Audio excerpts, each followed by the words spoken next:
dificultades que confrontan, que los lleva a tener que emigrar, que esto además es una crisis humanitaria, migratoria, sanitaria para todos los países de la región. Yo creo que este fue el sentido de la sesión de hoy. Y mañana esperamos que podamos avanzar con una resolución que exhorte, que le pida firmemente a Venezuela volver a la democracia. Canciller, justamente hablábamos con el embajador de Chile y él aseguraba que si se da esta resolución condenatoria, ellos pasarían a otro nivel de sanciones económicas, financieras, diplomáticas. ¿Es posible que ustedes pasen a otro nivel si existe algún tipo de consenso más allá de suspender o no a Venezuela? Argentina tiene toda una actitud de avanzar de manera tal que los que representan a Maduro y todas las autoridades venezolanas actuales sientan que nosotros no reconocemos la legitimidad de las actuales autoridades, que entendemos que han dejado de lado el camino de la democracia, que ha sido la tradición histórica de Venezuela a la que los argentinos le debemos tanto.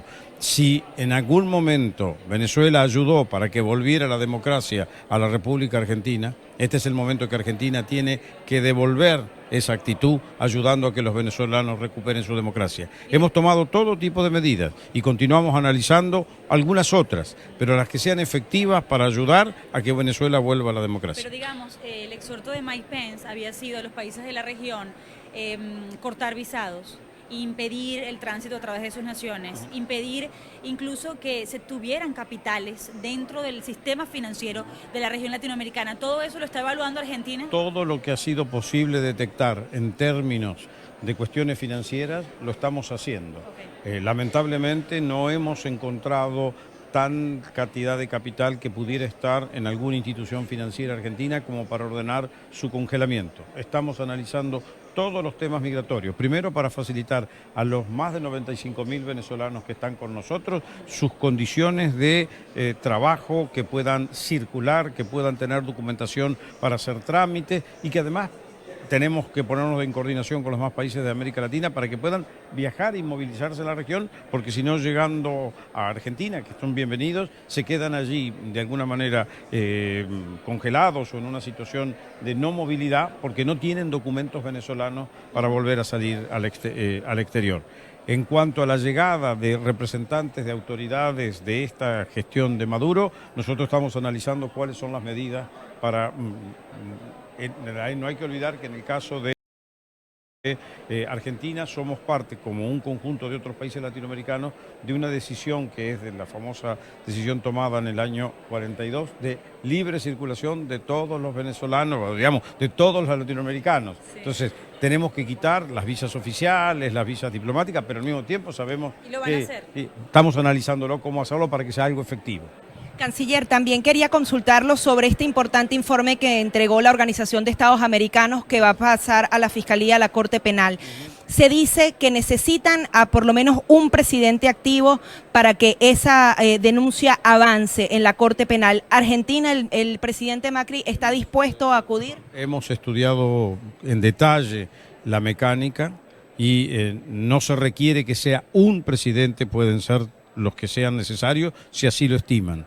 Pero el informe preparado por esta comisión de 3 funcionarios, uno de los cuales es argentino, llega a la Fiscalía y creo que lo que va a venir en el camino es el tema de que podamos adherir a ese informe de la Fiscalía para una más rápida consideración. A ver, nosotros estamos haciendo un análisis de toda esta situación y cuáles son los mejores mecanismos para hacer que este informe, que es fundado, obre en conocimiento del Tribunal Penal Internacional y ellos tomen las decisiones sobre los crímenes de lesa humanidad que el informe entiende que han sido claramente detectados y que nosotros respaldamos que esto está ocurriendo en Venezuela. Pero digamos, perdone la insistencia, el presidente Macri ha considerado él tomar la iniciativa, digamos, Estamos de hacer la estudiando cuáles son las recomendaciones que podemos hacerle a nuestro presidente sobre este particular. Una última cosa, el profesor de la Georgetown University, el señor Héctor Chávez, hoy en estos días declaraba, ayer en El País, escribía un artículo muy interesante y decía que en la época de los nazis, después de eso, se estableció el nunca más. Y o sea, el crimen de lesa humanidad nació a pedido de un jurista de origen polaco que lo escribió aquí en Estados Unidos en su exilio cuando él logró escapar de Polonia ocupada por los nazis, pero toda su familia quedó. El señor Lemkin. El señor Lemkin, que vivió trabajando en aquel periodo muy cerca de diferentes órganos que después surgieron, la creación de Naciones Unidas. Él trabajó en esto para crear la figura de la lesa humanidad. Exacto. Y muchas de las respuestas que hoy nos daba el que representa la parte exterior o de los asuntos externos del gobierno de Maduro, usaba los mismos argumentos con los que contestaban los nazis cuando se empezó a hablar de que se estaban cometiendo crímenes de lesa humanidad. Pero le hacía la referencia porque en ese momento supuestamente el mundo se protegió para que en algún lugar del rincón del planeta no se cometieran estos crímenes sin que los demás pudieran actuar. Se supone que ahora por encima de la soberanía está el derecho y la protección. Esto es un valor establecido, que los crímenes de lesa humanidad escapan a la jurisdicción nacional. Pero pueden hacer algo en verdad más allá de aislarlo. No, además de esto es la denuncia que siga asesinando a venezolanos. Tenemos que seguir trabajando para que esto sea así. Bien, declaraciones entonces del canciller de Argentina, quien ha salido entonces de esta sesión plenaria de la Asamblea General de la Organización de Estados Americanos. Nosotros vamos también a intentar hablar con uno de los analistas que se encuentra acá, Héctor Yanis, quien se puede acercar a nosotros y conversar un poco de lo que implica todo el tema actual de Venezuela. ¿Cómo está? Muchísimas gracias por atendernos. Estamos en vivo para BPI TV. Quería que nos comentara justamente su análisis de cómo la Organización de Estados Americanos puede frenar que esos crímenes de lesa humanidad sigan ocurriendo, porque ya hay antecedentes muy importantes. Definitivamente. Hay un informe que fue dado a conocer el lunes pasado, 400 páginas, donde se documentan 7 crímenes de lesa humanidad de la lista de 11 que la Corte Penal tipifica, con evidencia que tiene que ver con, basada en declaraciones, testimonios de víctimas, los familiares, información de diversos organismos. La evidencia es contundente y el secretario general recibió el informe de los juristas que analizaron este proceso durante un año, proceso de tomar declaración y revisar la evidencia empírica, y el secretario general envió ese informe con una carta a la fiscal general en La Haya. Bueno, la Corte Penal ya abrió un examen preliminar. ¿Cómo se pasa la próxima? Exactamente, se pasa en función de o bien de la evidencia que la Fiscalía de la Corte Penal determine que la evidencia es significativa y que decida emprender una investigación firme, o bien que uno o más países miembros refieran el caso, el término técnico es referir el caso a la Fiscalía. Se necesita un presidente. Que van a ser varios presidentes, no uno solo. Parece Bueno, que no lo quieren hacer de manera individual. No, alcanzaría con uno, pero no es bueno, porque si son varios genera otro tipo de efecto político, ¿verdad? En términos de la magnitud de un consenso en esa dirección. Veremos eso también, ¿no?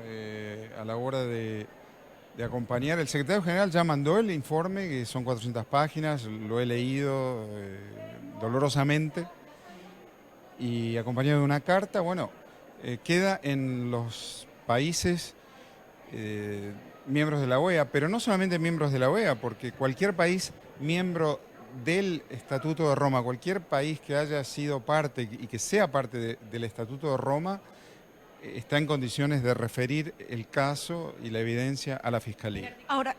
Ahora bien, hay maneras de que Venezuela escape de esto. Ellos, cuando comenzaron a llegarles más casos a la Corte Interamericana de Derechos Humanos, se salieron de allí. ¿Se pueden salir de la Corte Penal para tratar de salvarse? Correcto, también podrían. De hecho, hay países que, habiendo sido miembros del Estatuto de Roma, habiendo suscripto el Estatuto de Roma y habiendo sido de esa manera Estados miembros de la Corte Penal, Estado parte de la Corte Penal Internacional, han repudiado y se han salido del tratado. En última instancia es un tratado internacional.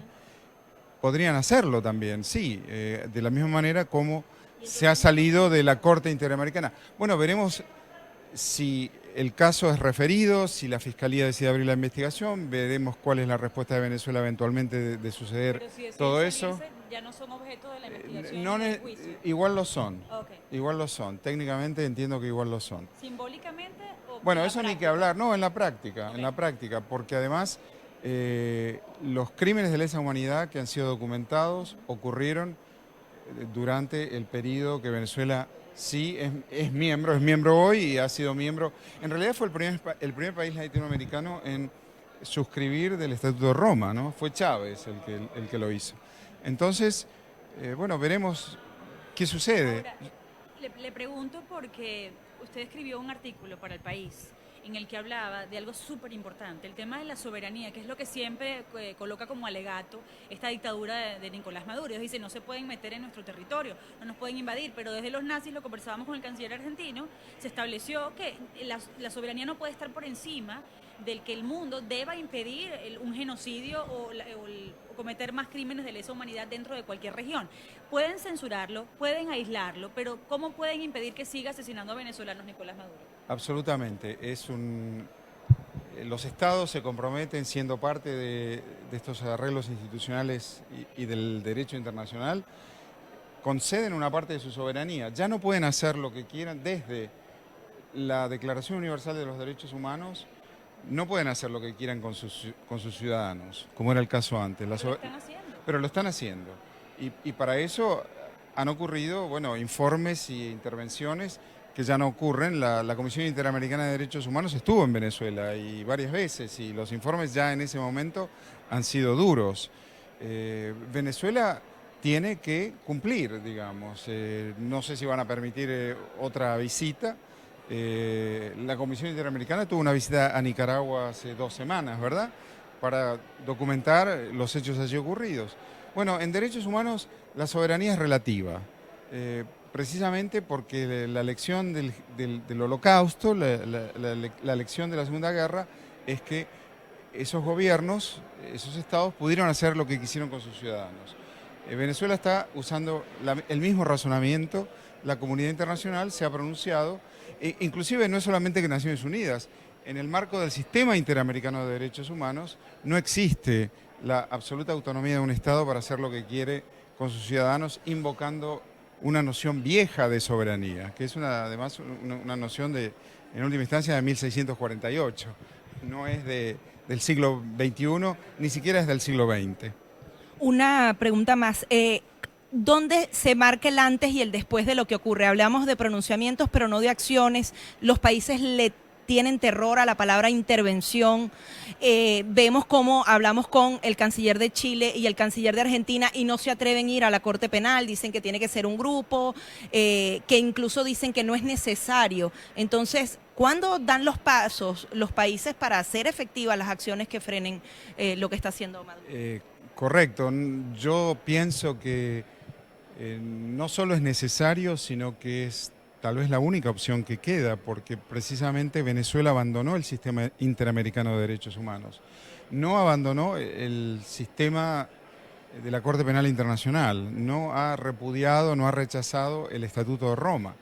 Entonces eso es un contrato que Venezuela ha tomado, ha firmado con la comunidad internacional. Y entonces yo creo que es necesario, yo diría que es imprescindible, porque sin la intervención de la Corte Penal Internacional no quedan instrumentos disponibles para que la comunidad internacional y la comunidad de derechos humanos pueda... Profesor, no sé si conoce bien el caso de Sudán, seguramente sí, pero cuando Sudán fue condenado al presidente, él viajó a Sudáfrica en alguna oportunidad y un juez de Liberia dijo, no, ya va, hay una orden contra él. Correcto. Y el presidente corrió de nuevo a Sudán. Correcto. Él se Bueno, había salido del sistema. Bueno, porque cuando una investigación avanza y si hay evidencia significativa, bueno, se puede liberar una orden de captura con Interpol, y eso es lo que es. Podría ocurrir con Venezuela. Bueno, es una eventualidad que ha ocurrido con otros casos de genocidio, y además que es más avanzada, una situación así es más avanzada la investigación. Yo creo que es importante que la Fiscalía comience a mirar el caso con mayor detenimiento. Un examen preliminar es muy superficial. hay muchos casos de examen preliminar que continúan bajo esa categoría durante mucho tiempo. Yo creo que la situación en Venezuela amerita que la Fiscalía lo mire, lo considere y lo investigue de manera más sistemática. Bien, muchísimas gracias a el profesor Héctor Chan, quien además ha analizado muy de cerca todo lo que es el sistema interamericano de derechos humanos y quien justamente señalaba que sí sería vital que por lo menos un presidente de América tome la batuta y se acerque a la Corte Penal Internacional para que no se quede como un examen preliminar, sino que además se adopte este informe de la Organización de Estados Americanos y se determine si en definitiva los funcionarios venezolanos son culpables de estos 7 delitos de lesa humanidad que quedan plenamente identificados en este informe y que darían entonces la oportunidad de enjuiciar a individuos en la Corte Penal, de emitir órdenes de captura, por ejemplo, en contra del presidente Nicolás Maduro. Es parte entonces de la información que tenemos acá desde la Organización de Estados Americanos. Ya ustedes han visto que ha finalizado la sesión plenaria que se desarrolla en el día de hoy. Nosotros vamos a estar muy atentos el día de mañana. Se dará entonces la votación de la resolución que ya les mostrábamos, en donde justamente no se habla de suspensión de Venezuela. La palabra suspensión no aparece en esta resolución, que al parecer es la que en definitiva va a ser votada por los países, pero sí se exhorta a cada una de las naciones a tomar cada una de las medidas que considere necesarias para presionar al gobierno de Nicolás Maduro. Y eso pasa por la posibilidad de que se nieguen visas, de que no se permita la entrada de algunos funcionarios venezolanos a ciertas naciones y que además se siga el curso del dinero ilícito que ha sido mal manejado por funcionarios del gobierno de Nicolás Maduro. Y también se pongan más restricciones al sistema financiero, tal y como lo ha hecho Estados Unidos y Panamá en el caso de funcionarios venezolanos. Es entonces la información en vivo y en directo desde la Asamblea General de la Organización de Estados Americanos. Por los momentos nos despedimos en esta transmisión especial que hacemos para ustedes de BPI TV y también con nuestros aliados informativos de Venezuela al Día, de Descifrado, de Miami Diario, de La Patilla, que nos han estado entonces acompañando, divulgando toda esta información para romper justamente este cerco informativo que siempre viven los venezolanos y para que ustedes entonces puedan tener de primera mano cada una de estas reacciones de los cancilleres de América condenando al gobierno de Venezuela, porque no está acatando justamente las normas básicas, fundamentales de la democracia. Ya oíamos al secretario general de la Organización de Estados Americanos que lo señalaba, que hablaba que la democracia estaba fracturada en esa nación. También oíamos al secretario de Estado de Estados Unidos, Mike Pompeo, aseguraba que no podían permitir que en estas organizaciones estuvieran presentes gobiernos irreales, gobiernos que no eran reales, que no